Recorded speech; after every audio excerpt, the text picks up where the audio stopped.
What's up, guys? You are on the air and off the books with Bethann and Samantha, and today we're going to be kind of discussing a novel that we're reading right now. It's called All of the Missing Girls, and this is by Megan Miranda. It's a pretty popular book right now, so we decided to pick it up.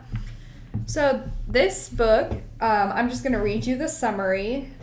It's been 10 years since Nicolette Farrell left her rural hometown after her best friend Corinne disappeared from Cooley Ridge without a trace. Back again to tie up loose ends and care for her ailing father, Nick is soon plunged into a shocking drama that reawakens Corinne's case and breaks open old wounds long since stitched.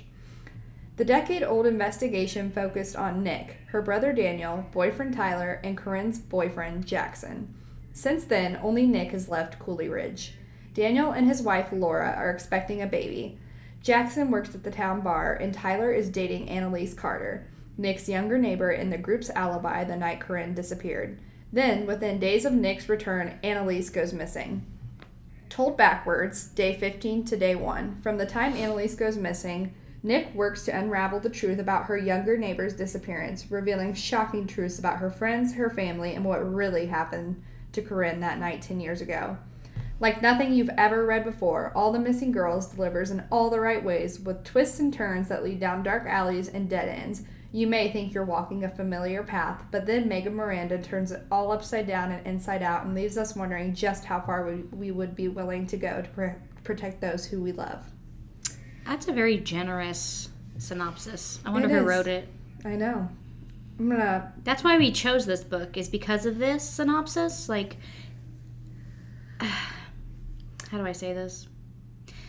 I think this would be a good book for people that like family thrillers. Yeah. It's along the lines of another, like, B.A. Paris situation for Behind Closed Doors. It's that in that realm of like family secrecy, family, like, mystery, drama, stuff like that. If you like weird time hop things, this is for you because, like I said, it does work itself backwards. Yes. Hopefully that wouldn't be too confusing. It's very detailed, so you do have to pay attention. Like, you really have to pay attention when you're reading.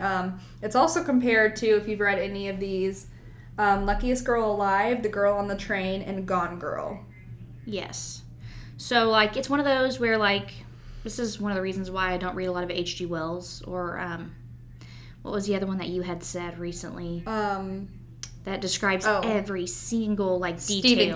Stephen King. Like, the blade of grass has a spot of dew, and that dew has microorganisms, and like it's not just like misty and foggy outside. It's sticky and hot, and it clings to my clothes, and it makes my feet sweat, and then my feet stick to my shoes, and my shoes stick to the floor. And did I mention I was hot? And like, it's very, if you really like to be immersed in what's happening every single solitary second of a book, then this definitely does that. Like, it is extremely descriptive. I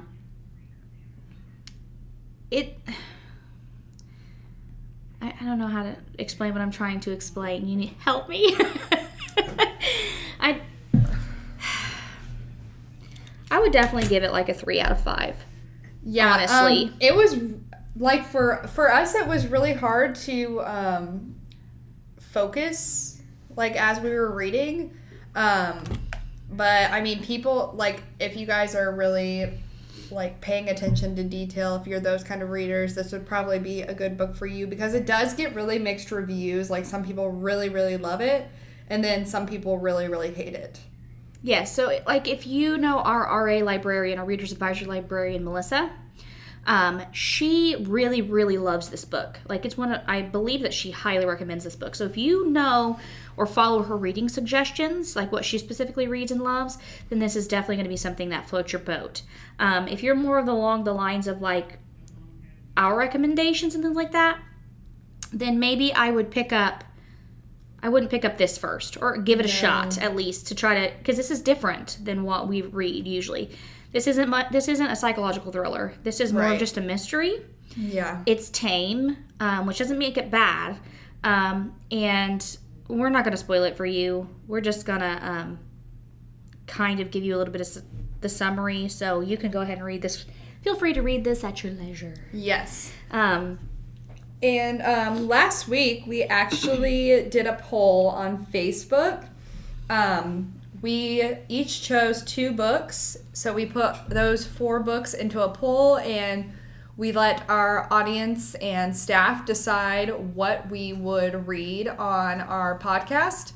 And so those 4 books were The Night Circus by Erin Morgenstern, Ash Princess.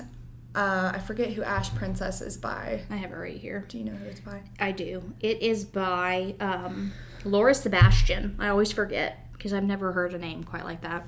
And then Six of Crows by Lee Bardugo. And then you chose... The Hollow Places by T. Kingfisher. Yes. And so the winner, drum roll, was The Night Circus. It did win. Samantha's our victor. Yes, so we are going to be reading that in a few weeks, and we're really excited because our staff and all the people that commented really hyped it up. So we our staff and our staff's significant others really also like.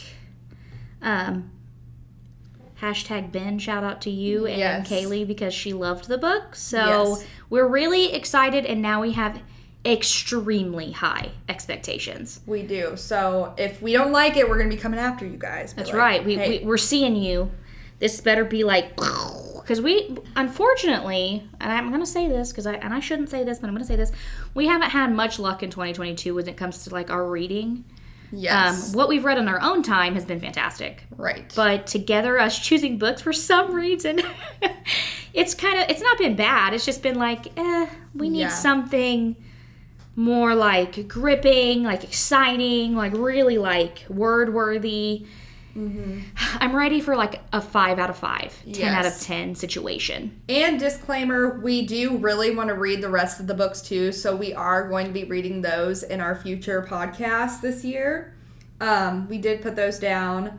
So we're hoping that we like them all. They all sound really, really good, and I think that for sure we put The Hollow Places because that one was only a couple votes behind The Night Circus. Yes. And these are night and day different. Yes. Night and day. The Hollow Places is like a horror, right? Yes. And the only reason why we put The Hollow Places down is because I kind of threw a pouty fit because I was just like, I want to read it so bad. And she was just like, okay, fine. We'll put it down. True. But it's not going to come till a lot later, so you won't have to like hear it right after. So yeah, I've had The Night Circus on my shelf for years. Yes, and The Night Circus is about 2 magicians that are like competing against each other, and I believe that they both fall in love. I've heard that it was a love story, but it's a very dark story. Yes, and I think that I'm worried, but I'm not worried.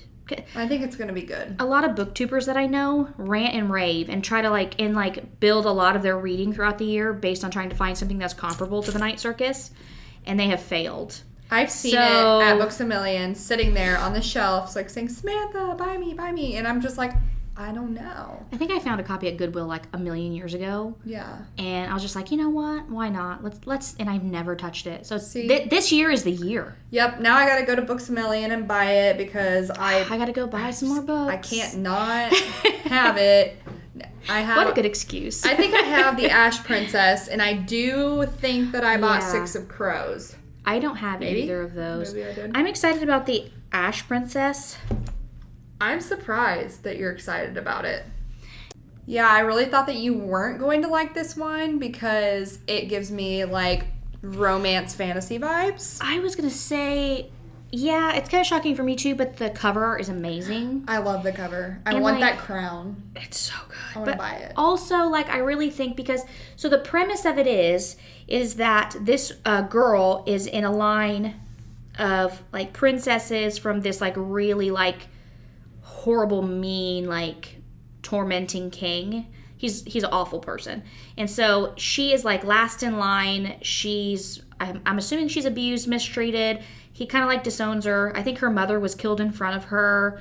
Like, it's just this horrible turn of events. She's got this horrible life, and she's trying to like go to this other kingdom, win the heart of this prince, like quote unquote, win the heart of this prince, and then murder him to take his crown so that she can prove to her father that she's worthy, essentially. Dang. But they're going to fall in love. But I think they're going to fall in love. But the thing is like, I think the whole, like, I need to prove myself to this person and, like, her coming into her own a little bit kind of justifies her, like, and maybe, like, through that she overthrows her horrible father and, like, so I think the reason why I chose it is because all of that outweighs, like, the romance of it.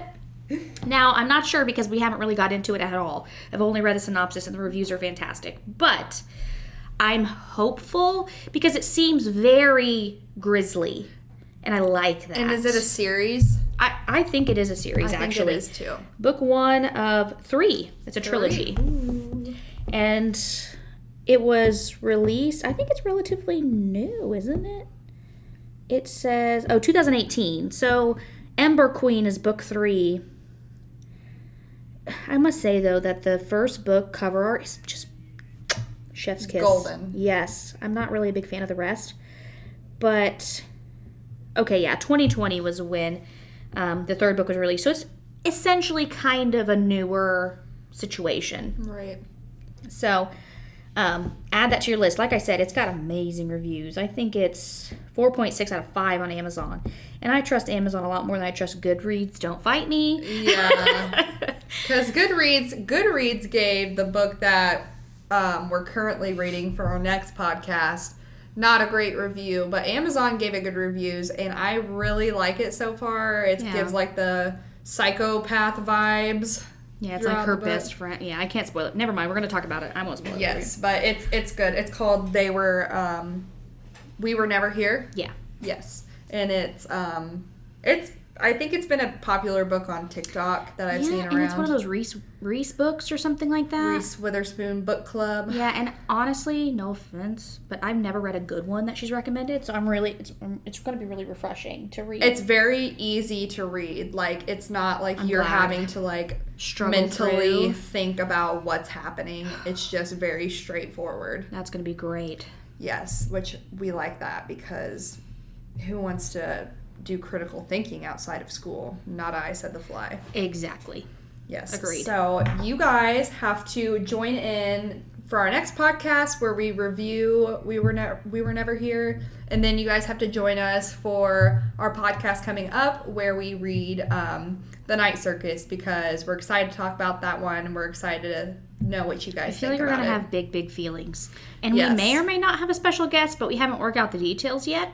We're going to try. So we're going to try. And I think that that's going to make it a really good podcast. You should definitely tune Maybe in for we'll that have one. Multiple special guests. That would be really good because I think it's going to be worth